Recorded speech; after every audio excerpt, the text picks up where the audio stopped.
yanımda kal.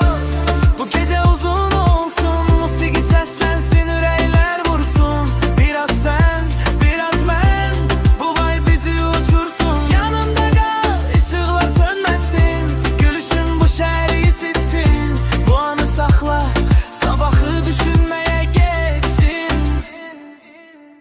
Saçların küləkdə, film səhnəsi kimi, bu gece her şey biraz dəlisidir. Sen güləndə dünya yavaşlayır, elə bir zaman bize söz verildir. Qoy DJ sesi qaldırsın, bu ritim ürəyə dolsun. Ama der bunlar başka cürdür, çünkü vibe'ımız bolsun. Eğer seher gelse de, bu an kalacak içimizde. Bu gece bir hatire, sabahta danışılacak dillerde. Yanımda kal.